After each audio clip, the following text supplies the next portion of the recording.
Welcome to a very important moment in history. I have assembled with me the top experts in the UFO field here on June 5th, 2023 at the last day of Contact in the Desert, where news broke this morning about a whistleblower revealing secrets, now not secrets, that there's crash retrievals in the possession of the U.S. government, and he has come out due to a new law that allows whistleblowers to break their NDAs, and this is historic.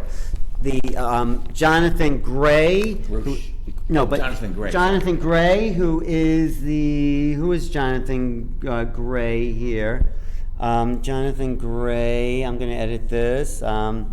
Says that, Jonathan Gray, the generational officer of the United States Intelligence Community, National Air and Space Intelligence, says, "We are not alone." That's an official statement by Jonathan Gray.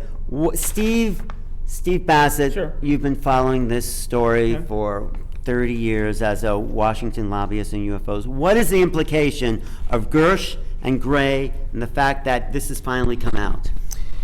Based on my following this and being closely following the media on this for some time, here's my sense is this, that there have been developments across all government and in media that have been happening for the last 5 years, heading eventually toward resolution of this issue.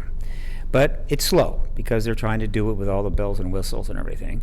Setting up Arrow was difficult, and it's a slow process. Meanwhile, the witnesses who have been waiting to testify in front of these hearings for years essentially just got impatient. They just felt it was too slow, and so essentially they went rogue. And so while there have been a number of witnesses already interviewed by Arrow, and I assume they would also be interviewed by the Intelligence Committee or Armed Services Committee staff, these gentlemen went straight, I think, to the Intel Committee and said, "We want to talk to you. We're not going to wait for Arrow to get more funded or anything else." And and that's fine. They also got permission from the DOD to do this, which means the DOD basically was willing to accelerate this process because it knows, as the Congress knows, that any more delay in this is not going to work. The public is now so aware and so geared up, they are not going to wait for the bureaucratic procedures to grind on indefinitely, and we need to get this done before the election starts. And so what Groh did was just pop the balloon, and he did more than that. He referred to non-human intelligence, and there's now been several referrals to "we are not alone." These are formally taboo subjects. I can't taboo phrases. You can't use them. And so now the problem is that Congress has got to catch up. Meanwhile, the White House is watching all this and knowing, what are we going to do? Because the plan was to have hearings, worldwide testimony, people all excited, and then it comes to the president, makes a decision. Yes, they're not alone. We're not alone, but that's not what's happening. And so now the White House has decided, do we act now? Do we ask the hearings to be accelerated, get these people in front of under oath in front of members of Congress, and move it as quickly as possible? Because now that Groh has broken the ice, any number of other witnesses may come forward. The other thing I will add is that we knew that nuclear weapons tampering witnesses had been interviewed. We knew that some time ago, and that includes Bob Salas and others. These are men, officers that were present when the craft came down, hovered over our ICBM facilities, turned off all the missiles. Very rude. We knew that, but what we recently learned is they had witnesses to, and this is the big one, re-engineering of crashed vehicles. That is even bigger.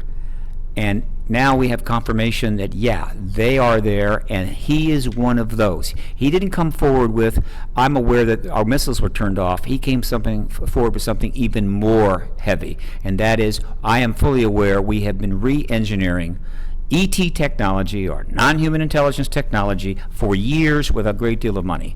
That's big. That's as big as it gets. And so I don't know how fast things are going now, but I'm getting my champagne in. I'm ordering pizza because I expect to be celebrating disclosure pretty soon. And just to add, because there were three very vital words today that we have never seen before.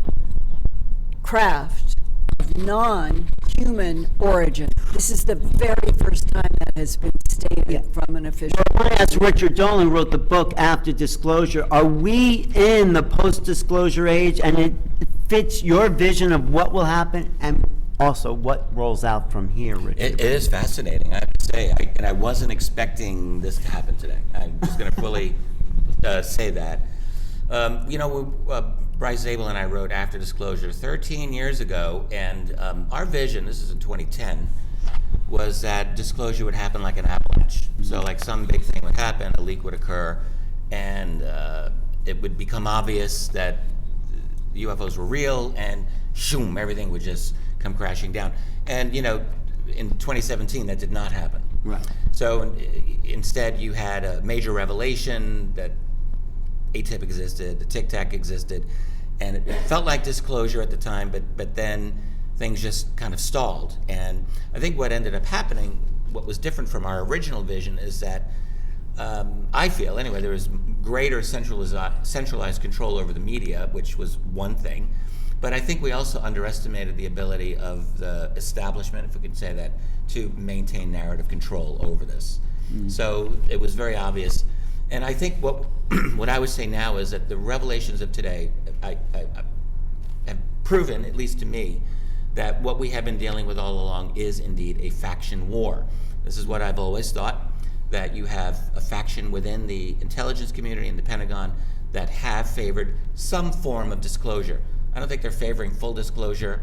I think these are still very establishment types of guys, standard national security concerns, but they do believe in some level of UFO openness, as opposed to the old guard that has dominated this for decades and decades. Is like no disclosure whatsoever. So we're seeing a battle play out, and it's playing out between, in a sense, Congress and the executive branch to some extent also. What's interesting, though, is this latest whistleblower, David Grusch, I think his name is pronounced Grusch. He has gone, I think, farther even than Lou Elizondo, frankly, in his statements, like much farther. And his basic story, let's just keep this in mind. He was a member of the UAP task force from 2019 to 2021. Right. So he was inside and became aware of the fact that Congress was not receiving UAP data the way it was supposed to, and he determined that this was illegally withheld from Congress. He filed a complaint in 2021 and was then subject to essentially retaliatory attacks against him as a whistleblower, which prompted him then to get attorney assistance and to fight for his rights, which he has apparently won. So this, I mean, there's just a lot going on here, but behind it all is his claim, which he has tremendous support. Yeah. He doesn't have direct documentation apparently, but he's got tremendous support from high-level individuals in the intel community that, yes, crash retrievals, alien bodies, he made that statement. He did. And so we're going pretty far. Now, Steve and I were just looking for news on this just before we started recording. Nothing apparently on the mainstream.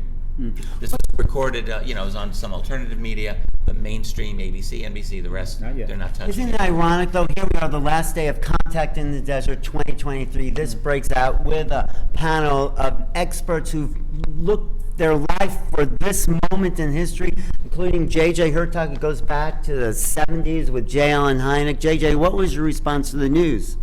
Well, I was delighted. I see this as a great step forward in terms of a new cosmology of consciousness. I had the opportunity to work behind the scenes in crash retrievals in other countries, including Dr. Hynek, even some of the former astronauts like Gordon Cooper. I work with closely in ufology, and of course, before he died, he wrote this wonderful book called Leap of Faith. I just want to quote something because I think it's very germane. Right. He's saying in this book, his testimony, but as I see it, our government is now trapped in a big house or box of old lies. It's going to take a lot of courage on the part of some future administration to say, quote, folks, our government has been lying to you all these years. Now we're going to come clean and tell you the real truth. And as I said, that's going to take courage, something that doesn't seem to be in surplus of in Washington these days, end of quote. So we are here at a tremendous time of seeking, as it were, a greater harmony between the military community, the intel community, and also big corporations that are sitting on a lot of data and scientific documentation that I believe will open up a portal to the future. We can see harmony and resolution of conflict as one of our great outreach programs. I'd like to make a couple more points that came to my mind. First of all, it's a small thing, but it's important to me. Grusch, again, that's his name is Grusch. It's a tough name. Okay. When Grusch came forward, he made it clear that he felt this policy was illegal. And I think he even said immoral. All right. And at that point, when he did that, he became a whistleblower. And I think that's what he thinks of himself as. He was described that way in the article by Leslie. And that's fine. Yeah. He is a whistleblower, but I Yeah. want people to understand not all witnesses are like that. Many of the witnesses do not think the policy was immoral, they just don't like it, all right, or illegal, and they're coming forward to testify, to provide the information so the government can make a decision. But what's happening in the media is they're calling them all whistleblowers. This is a mistake. He has decided to take that position, and that is fine. The other point I want to make is this. This is kind of subtle political stuff, but in the last major bill, that was the language in the Senate bill was from John Warner, the chairman of the Senate Intel Committee. It was a profound piece of legislation, and it included two things in that language, in the Senate language, were quite notable. One of them was that under that bill, if you were properly giving information within your service, within the agency, or to members of Congress, and somebody in your work world or whatever, anybody within the government was irritated by that and decided to give you a problem, cause you a difficulty because, well, maybe you had the right to do it, but no, you should, whatever, doesn't matter. They would deal with that was not appropriate, and there would be a response to deal with it. That's interesting. But then Warner went further. He added another paragraph to it that said, if in fact somebody within your workplace, your boss or whatever, decides he's going to punish you for cooperating with Arrow or with the Senate Intel Committee, you could sue that individual personally, and you could sue the government. Now, Warner knew there was no way in hell that language is going to make it through, and it didn't. In the post bill, the combination of the Senate is taken out. But it was posted up online and up on the legislative site for months. So what Warner was doing was sending a message. Look, we have your back. We want you to come forward. All right, and we will. There's some protection, and we might even go so far as let you sue. Now, what did Warner think was going to happen? All these witnesses to this issue, of course, they read every word of that bill, every word of that legislation, and they read those things, and they're saying, "I just saw a green light.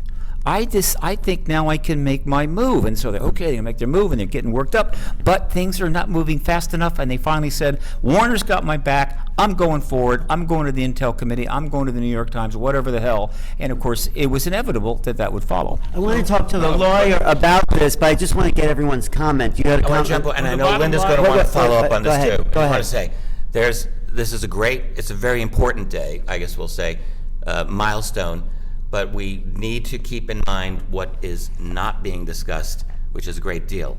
And so we're talking about, crash retrievals, fascinating, it's important, absolutely has been a red line up till now.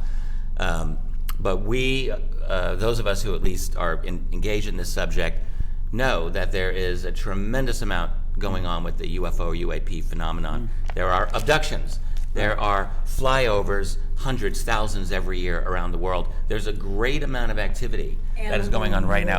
And animal mutilation. Well, I want to get Desiree's comment about the revelation, and then I want to talk to Linda, and then the lawyer on the team here, who really will give us a kind of debrief on it. Well, I think what's important here, we're talking about whistleblowers, but what's really important, I think, is still to come is, as you said, when they have the non-disclosure where they can start coming out with this information and feel free to do it, and they can start disclosing, that shift is going to allow witnesses to come forward. And more witnesses, I believe, from what I've been hearing, have been prepared to do this. They're just waiting for the right moment. I think that moment is coming. The other side to it is, of course, and here we're sitting in Southern California, there was in 2014, many Navy ships that had witnessed these things, and also on the East Coast, both by Virginia and Florida, Georgia, many ships. Even Campeche, Mexico, 2004. San Diego. So everything is potentially up for grabs. The bottom line is DOD, the acronym, Department of Defense, is no longer GOD, God. The seal has been broken. We're having a fantastic sense of breakthrough to reestablish a new cosmology, a new sociology, a new psychology of where we are in the universe. Definitely. So, Linda, you've dealt with whistleblowers over many years. What's going on now? Suddenly there's this burst, and is it because of the NDA? And what do you see possible? Well, the first thing I thought this morning was Philip J. Corso, who wrote The Day After Roswell and worked in the Eisenhower administration. And he says and devotes paragraphs in the book to the internecine warfare in the Pentagon going back to the 1950s. We have internecine warfare in the Pentagon right now, Right. perhaps the worst of all time. But what Corso suggested was that the implication was that there were wars that were going on inside over the issue of how much should be told the public or not. The irony is that today it hasn't changed. They're fighting internecine warfare in the Pentagon over all of these questions. And today it felt like that we were finally getting something that was true in terms of one man's experience, and that it has the feeling that this could go further. But Yes. the same internecine warfare that was going on in the 50s and going on now, to me, the next question is going to be, will someone like Chris Mellon Yeah. stand up to the plate and back what has occurred, sending signals to some people? This is not a time now to fight us. This is a time to support us, because if we don't start telling the truth, the United States, in its relationship to the people of the United States, will continue to crumble. It's bad now. It's going to get a hell of a lot worse if they don't back this up with releasing more. Well, let's talk to the lawyer in the family here, because it says in this article by Debrief, information by Grusch, he says, was illegally withheld from Congress. Who, first of all, Danny, is withholding information from Congress, and should that person or people be prosecuted for breaking the law? What it is apparently a violation of certain military rules of procurement. That they were not filing adequate records of what they were spending money for and reporting to Congress. That's basically what. Who would say who? But the problem is that you'd have to move to have Congress basically enforce that. It's not. I don't believe that there's a necessarily criminal prosecution available for that. But people can lose their security clearances and things like that. So the question is, what else is he referring to that might be criminal? Right, like harassment.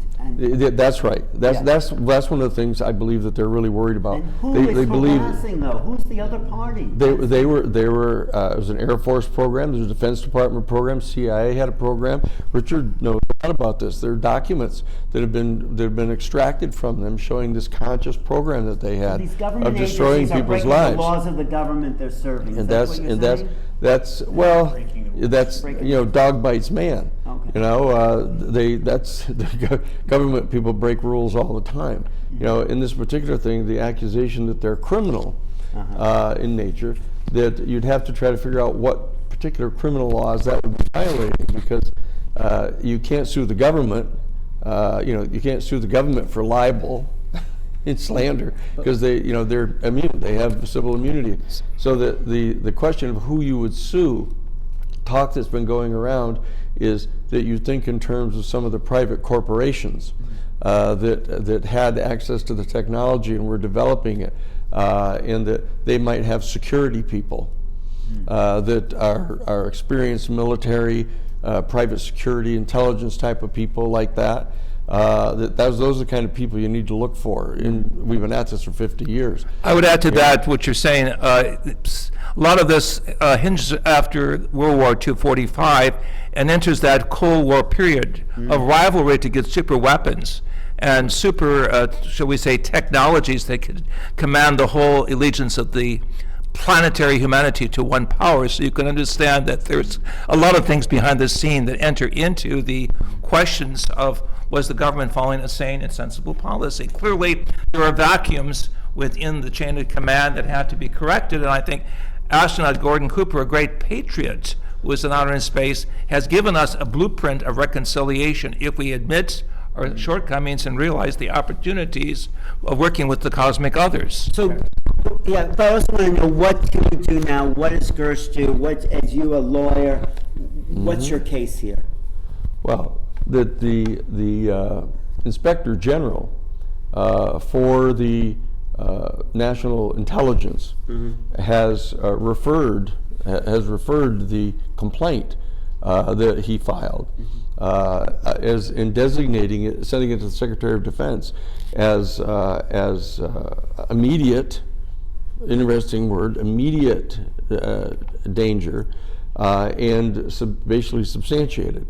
That this is a totally legitimate complaint, and he's reported it up. Now the question is, what kind of enforcement mechanism is going to be available? Yeah. And so this is going to come down to a lot of the people in the Senate Intelligence Committee and their staffs, and the relations that have been built up with them by people who are involved in drafting the Senate bill.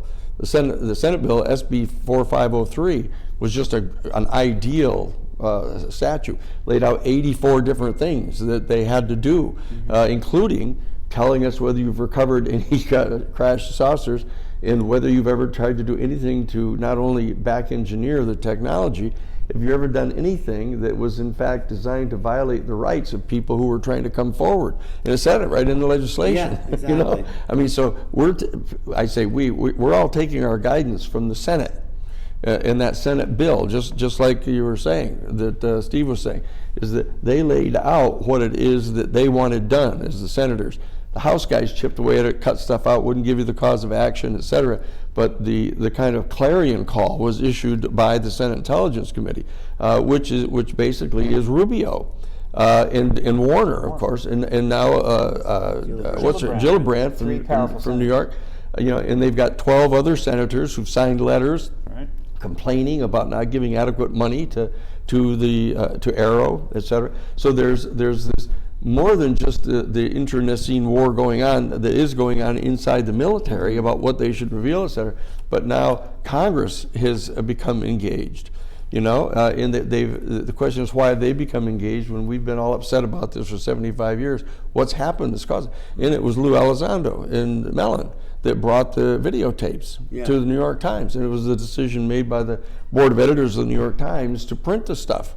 So there's a whole kind of coalition of forces that are going on around the country, all coming together, that we all have to work together and bring forward as much pressure as we can on the people in the Senate, in the Senate body, and in the Senate Intelligence Committee, and the House Intelligence Committee, and have them do their job. They've said it. Senate has said it. Now make them back it up. Now the House people may argue, well, we didn't go along with all that, and the House has tried to calm it down, and that's part of the legal deal we've got. You're supposed to obey the lowest common denominator.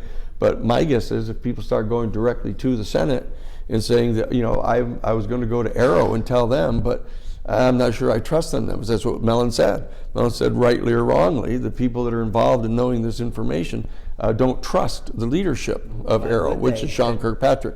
So the bottom line is, how much pressure can primarily the Senate Judiciary Committee put on, and then the Senate, and get the House to follow them, to make these people come forward. It's a political struggle now, and Congress is involved in it, which has to do with the separation of powers, getting this information from the executive branch. The people have a lot to do with it. That's us, one of the other branches of the government, is how the thing functions, and the media. We all know the condition of the media and the major cartels that have tried to get control of it. Right. But the bottom line is, this is one hell of a story. Yes. And the bottom line is, they live on, thrive on, economically survive on good stories. And this is like trying to avoid the Watergate burglary. Right. Or the assassination of the president. It's that big. It's a good story, but where's the media? Where's the rest of the media? I think I know where they are. You know where they are? Where are they? Right now, they're going to be working all night. In the basement. All night. What in the world to do? The lights are on, Yeah. ABC, NBC Yeah. News. They're The looking lights all are night. burning. What sources have you got? Yeah. What can we get in? Do we know Yeah. somebody else? Read this, read that, read Yeah. this legislation. I trust you. Yeah. There is no way. And they got caught flat-footed. But Yeah. there's another little point I want to make that's subtle, but it's important. It reflects the fact that there is a process going on that has certain protocols, which is designed to get us where we need to go. And here's an example of that. It's about language. You'll notice it's not UFO. They use UAP. Not UFO, they use AP. They don't say extraterrestrial. It's non-human intelligence, Yeah. right? Yep. All right. This language is constantly being used to try to keep the stigma away, and it's succeeding. And there's other examples of this. I was trying to think of one. It's kind of slipped my mind, but that's the point. That's the point I wanted to make. Well, the concept of ultra-terrestrial intelligence has come into discussion, which really fits into the model that the indigenous elders speak about, those who have graduated to higher cosmic areas. And this it reflects Danny's and my passion for a greater theology of balance and reconciliation and ecumenical approach of new science and spirituality. I just thought of a third point. It's really cool. They talk about crash vehicle. They talk about the technology. They talk about bodies, but they don't say Roswell. Right. Because you say Roswell, oh boy, that gets into the whole history and the controversy. like a rug. So you don't say that, but we know obviously that's one of the crash vehicles and the bodies. We know that. The public does it, so they're staying between the lines. Well, because I want to ask Linda about her long career. Well, there was a recent report, of course, from the Director of National Intelligence, and it was interesting. They only went back to 2004 because they didn't want to go back to the cover-up all the way back to Roswell. But in addition to that, one of the reasons I think that they changed it from UFO, other than the whole stigma that's gone on since the 40s and 50s, to UAP, is because it is a phenomena that's very hard to define. And I think that that's another scenario. It doesn't seem that maybe these ships were only crashed vehicles. In some cases, if you listen to some of the reports, they were actually gifts to governments, and that's another thing to talk about. Well, not only that, they call it from objects to phenomena, because this is a phenomenon. There's neurological, physiological, and psychological effects that can happen when you are involved with these crafts. So you just don't say they're objects. There's an interface, and it was released in the ATIP documents that came out of Mellon's office, human contact interface. So, but Linda, coming back to you, who's devoted your whole career to this moment in history, what's your initial response to these headlines today that are really earth-shattering?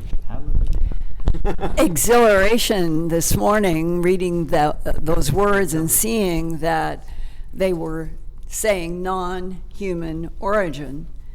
And that is the very first time, I think, that has ever been stated so clearly. Yeah.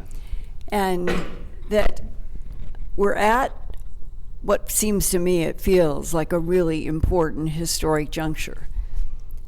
And the government is either going to support opening up more, which would then begin to diffuse some of the mistrust that I think everybody is feeling about the government.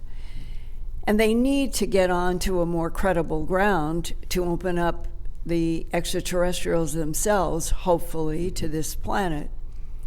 So right now, depending upon what happens in the next 72 hours, from my point of view, if the New York Times does have headlines tomorrow or at the latest the next day, then it means that our most powerful arbiter in news has seen enough to do a story, and I'm going to wager that it's going to happen. It's going to happen. And I think that Christopher Mellon, with a background in defense, who knows that world, I think he has been the architect of this particular, we'll say, play. He is the one who came up with everything, I think, including the person, the Grusch, who would speak. And right now, if other large Washington Post, New York Times start doing articles, then it's okay for everybody else to get in. The dam wall is broken. And this is what I feel is going to be the most important part. Will this week, are we going to see dominoes start to fall in all these others? And if it does, I think we're going to have inertial energy we have not had before that might lead to really more. We're not alone in this universe, never have been, and they might actually begin, with Mellon's help and others, to start opening up substantially more secrets. Let me ask Sarah Sheehan, who's been following this. Do you want to comment, Sarah? Because you know you've been behind the scenes with Danny as he's been fighting the good fight, as Richard says, and you've seen it all come down to this moment in time. What's your experience and what's your feeling about this time?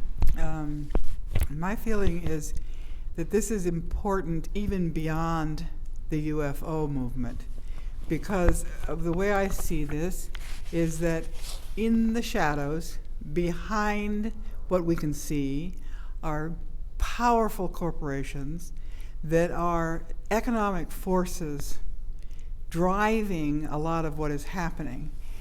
They fund people to get elected. So our politicians have been captured by the corporate community in many ways, particularly over the last 100 years. They are primarily responsible for climate change now. And I mean, big oil has been just astonishingly heartless in not making the changes that need to be made to save all of us. And there's a tremendous frustration by a lot of the humanity about the brutal role that they play, while they also provide goods and transportation and all kinds of things that we like. But those forces are there, and they have been competing for money and power in the UFO arena because they want the technology. They want to be the next form of communication, the next form of transportation, the next form of energy, the next whatever. They want it. And they want the power and the money that goes with that. They want to continue to control the planet so that they can get a hold of all the resources that they want to get a hold of everywhere. But, the people elect the leaders. So the leaders are caught in between the money from the corporations and the votes from the people. And that's where the movement comes into play. Because we, with enough energy, enough education, enough mobilization on the ground, and there are already lots of people working on ground mobilization because of the Roe v. Wade overturn. They're going to overturn probably affirmative action, in terms of the Supreme Court. So people are like, they're organizing finally, not just online, but on the ground. And there is, our experience over the last 50 years is that when the people start to move and the organizers get on the ground, new and wonderful things can happen. And doorways can open, things can happen that you can't even imagine. And you can get a wind at your back from here or there. I don't know if these whistleblowers are totally true at heart, if they are totally, or if they have an agenda, or I don't care. They're playing an incredibly important role by coming out and blowing the whistle. Yeah, Richard. I just want to add one thing. Sarah, one thing you said really, everything you said was wonderful, but one thing that totally resonated was the technology that is in the UAP, UFO phenomenon is valuable. And the movement to open this subject up is very easily seen, I think, as a way, at least that a lot of corporate players would love to be able, now they're at the point of exploiting this technology. So there's got to be ways, we have to just be looking for how this is going to be monetized down the road, and I have a strong feeling we're going to be seeing a lot of the motivations for why this is happening now. Linda. And that is exactly what Gary Nolan talked about for an hour a week ago. How he was going to try to facilitate where we were getting technologies from the UFO UAPs into new companies for money, profit. So already, I think that's the language that a lot of people in Washington are saying, we're comfortable with that language. We don't have to say UFO. Yeah. Can I add here? Hey, the business of America is business. We are a capitalist country. And if it's possible for legal money to be made in bringing tech and these things into our culture, as long as it's not excessive, as long as it's grotesque, then that's extraordinary. That's how technology spreads fast. It has to be, though, reasonable, and it has to be done with some ethical concerns. I have no problem with money being made. Huge amounts of money are going to change hands post-disclosure. It doesn't have to be No, evil, but no. it does signify motivation. Most I of think it's what, just and I mean, motivation. let me finish. Most of what we take for granted now that we love comes from the money being generated in service to creating stuff. Now, there's one other thing I want to mention. And those that are wondering what's going to happen next, My area of concentration is media, journalism. Has been forever. I'm a member of the National Press Club 30 years. I've linked 13,000 articles on this subject in my website. Believe it or not, that many, and that's a fraction of the total amount of articles. There are three words that strike fear in the heart of the strongest of the strong, at the DOD, in the Congress, certain corporations. These three words: media feeding frenzy. Now, some of you may not have experienced a media feeding frenzy. I have. I've experienced a couple of them.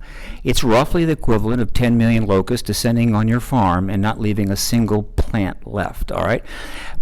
One of the best examples of it was the Monica Lewinsky matter regarding Clinton. I was in Washington at the time. It was remarkable. The media were swarming across town like the locusts, right? Mostly in white vans with these little things on top, these dishes. Hundreds and hundreds of them. I went downtown once when Monica was appearing at the courthouse downtown, which sits in a kind of circular thing that's big. And there were white vans completely lined up against the curb all the way around on both sides. It was remarkable. And everywhere she went, they swarmed. We see some of these things in UK with the royalty and all that stuff. No, this is bigger than that. I predict you're about to see the next major media feeding frenzy of our time. It is going to be remarkable. Yes. Sarah, please. Take that. You wanted to add something. Well, no, I was just going to say that our experience, and I'm not against business, and I'm not a anti-capitalist, so to speak, but I'm very concerned about monopoly capitalism that is brutal. So, and our experience with it makes me think that we have to ask some very serious questions here. Why has there been this incredible covert process, lying to the public? It's like tobacco. Big tobacco lied for years. Yeah. Big oil lying for years. Why has there been this huge lying thing going on for 100 years around this topic? And what about the fact that people in the covert component of this are saying this could be catastrophic if the American people find out all about this? What does that mean? What does catastrophic mean? It means we can't depend on oil anymore. If these ships are coming here, they're not filling up their gas tank. Maybe it's catastrophic for them. Yeah, for them, not for us. Maybe it's also that there have been deaths in order to keep this quiet. That there have been deals made that would horrify all of us in order to get access to the technology. What did we have to give up to get access to the technology? Who knows? All we know is that the lack of ethical behavior by some of these big corporations is shocking. And they definitely are going to try to keep from us anything that's going to get in the way of their ongoing desire to control the technology. I agree with you. And the Chinese Taoists say the bigger the front, the bigger the back. This lie has been 75 years in front. Maybe we are not even conceiving of what's behind that. Maybe, Right. yes, it's technology, it's media, it's government control, but it might be something much bigger, which might be an ET overlay or something. I'm just making this up, but it's big.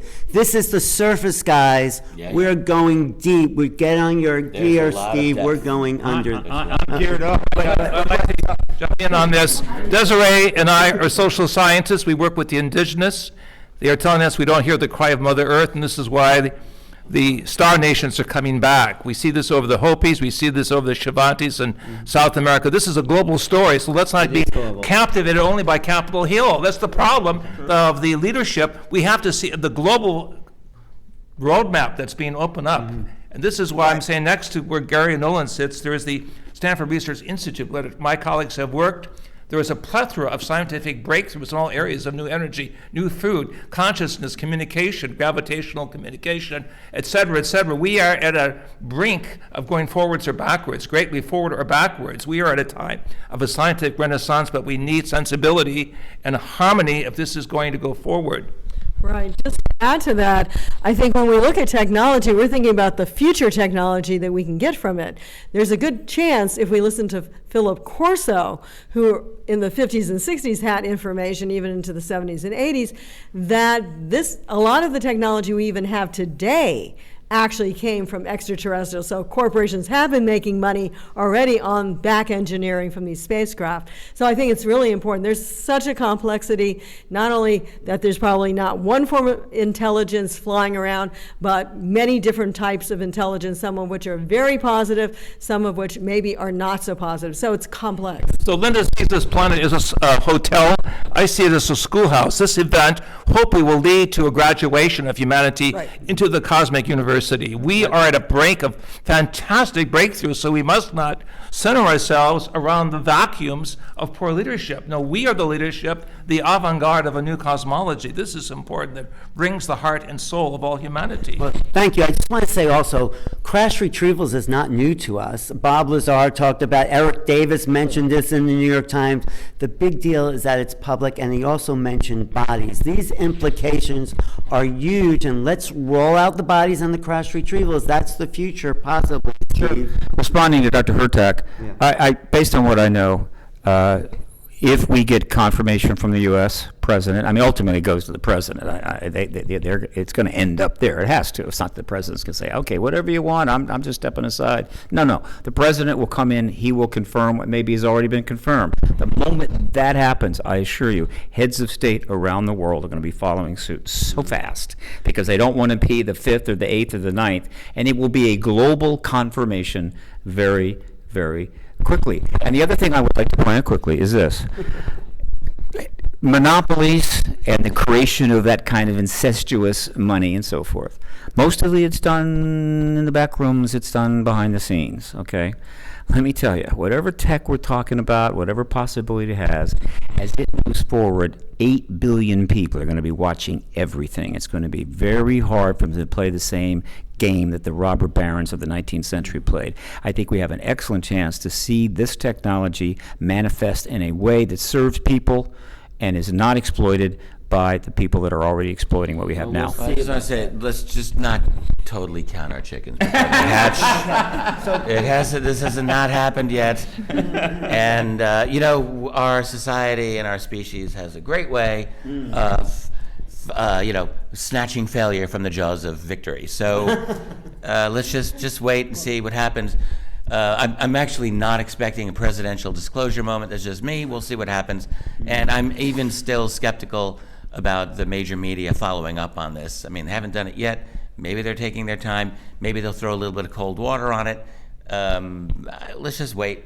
This might be a breakthrough. There's opportunity, and there's also opportunity for disappointment. So it's totally possible. That counting chickens thing, that's really good. I'm going to use that. I just thought of that. So to wrap up, Sarah, start with you. You say it's a people's movement. How would you also wrap it up? I would support also what Dr. Hurtak said because what I said initially was I think this is bigger than the UFO, because if we can really have full disclosure on this and then come to grips with the solutions to it as a humanity, not even just as a nation here or there, but as a humanity, we could go into a completely positive new era. I agree. Thank you for that. Danny, how would you wrap this up, this historic moment?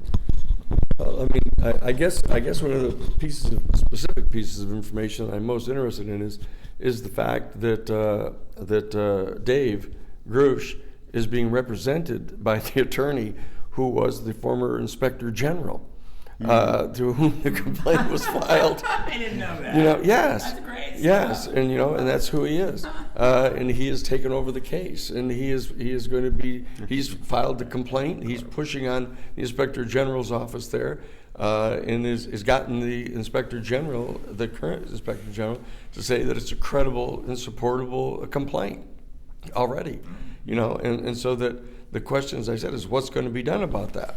Once they know that he's obviously going to go testify to Arrow, which he hasn't yet. He went around him. He went right straight to not only went right straight to the Senate Intelligence Committee, but went right straight to the airwaves and told people about it. Does this become a public hearing, or does this become public any day soon?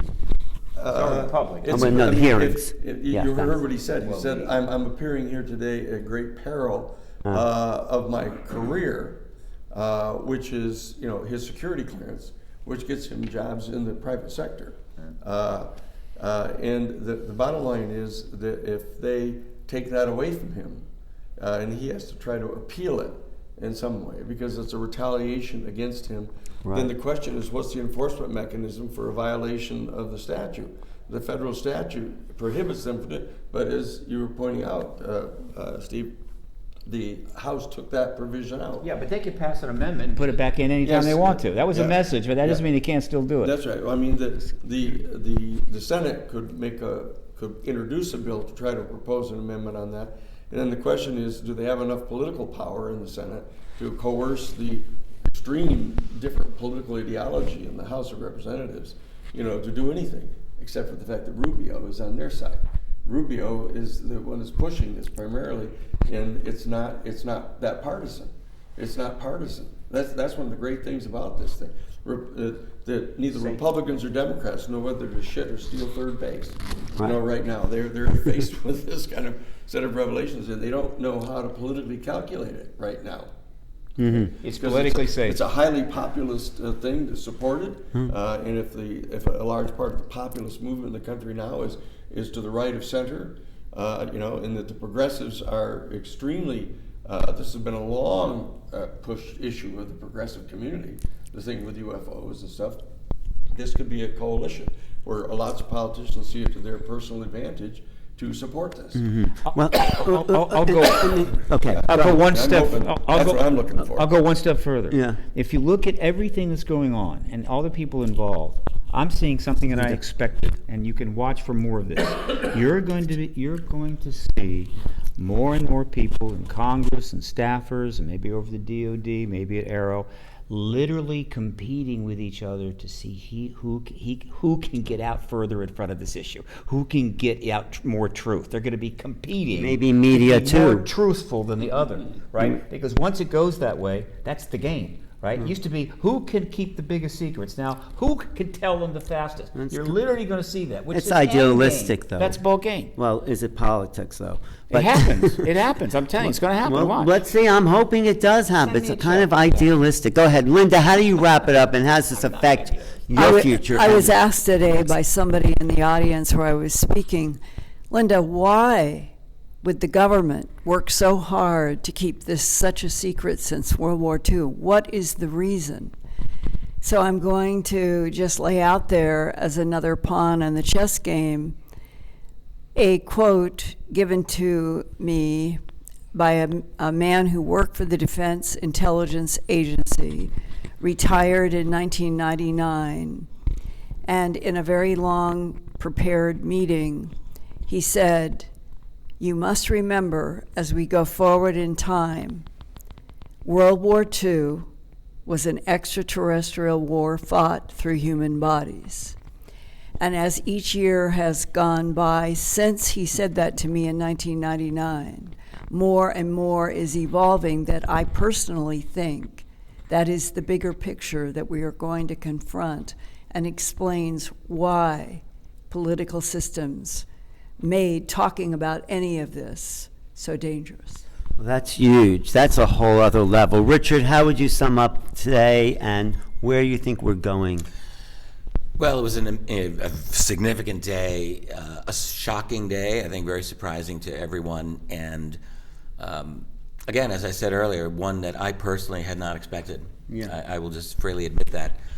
And I think we're, as Linda said earlier, this is a week that is going to be a decisive week potentially. Like, you can see there's a battle that's been going on both within the national security state, and perhaps we'll see how it plays out within the media, which is pretty much a branch of that that establishment state. So I'm looking forward to seeing how this is covered in the larger media, and seeing how this factional war plays out. We shall see. Well, thank you for all your work, all of you. Steve, any final words from you? I mean, there are never any final words ever. Oh, come on. I'm not the most loquacious person in this field. Go ahead. Come on. No. Look, this has been an activist chess game being played for 75 years between the people and the government. We're in the end game, the final moves. Some of these moves are going to be rather spectacular. We had one today. But the game is not over until the king is turned over, and that is disclosure with a capital D. We're not there yet, but we're very close. Beautiful. Right. I agree. Dr. Hurtak, what's your word? I've talked to many government leaders over 50 years, and there's a backstory that's close to what Linda just said. There's a desire for consciousness, understanding, and expansion, but that goes with ethics, discernment, and wisdom. I think we're at a point where this can be a tremendous beginning of a renaissance leading to space law, space civilization, and our maturity to become cosmic citizens after all the smoke, all the divisions have come and gone. So let's look positively to the future with the expression in the ancient Latin, ecce homo, behold, the cosmic Christ, behold the higher path. Doctor. Right, so we've been waiting 75 years for the release of this information. 2017 with Lou Elizondo was one part. This is clearly the next step up the great precipice before everything really comes forth. Let's hope this is the last step, but maybe there can be whole shiploads of Navy personnel that can lay claim and bear witness to what they had seen and what they know. And also, of course, with the Air Force, we're just waiting for that. The world is waiting. And in addition to that, I think it's time to give actually David Grusch the kudos for what he did today, to give him all of our support, because that's extremely important that he has the feel of the people behind him in what he is doing in his release, because as it was said, he may have totaled his career in everything that he's done and worked in the past. He's only 36 years old. He's been in Afghanistan. He's represented the United States in many things. And also he worked for the UAP task force when he realized they weren't being given sufficient information. So let's give him a hand and a support. Thanks. I just want to say thank you all the work you've done over all the years. This is where it's paying off. We've pushed government and media and people forward to get to this point here at Contact in the Desert, where 2,500 people just gathered for this very moment. And it's not just about media or politicians, it's about us. It's a people's movement. So not to quote an old cliche, but when you see something, say something. If you've seen something in the sky, tell people. If you've had a visit or a dream or an experience, this is time to come forward. This is where, you're clear, that it's been clear that something else is going on. There is non-human intelligence visiting this planet. That's been stated in the paper. So there's more and more sightings happening. There's more and more visitation. People are having experience. The modality of reality is changing, and this is the beginning of a new time. Thank you so much for watching. I'm Alan Steinfeld with Desiree, J.J. Hurtak, Steve Bassett, Richard Dolan, Linda Moulton, Howe, Danny and Sarah Sheehan, and everyone else here at Contact in the Desert. Thanks for watching. Okay. Modality of reality, I'm taking that one too. You can. Yeah, Stephen. But just hand it to me. Yeah. You can take it. Yeah, go ahead. Sure. That was Cool. That was good. Thank you.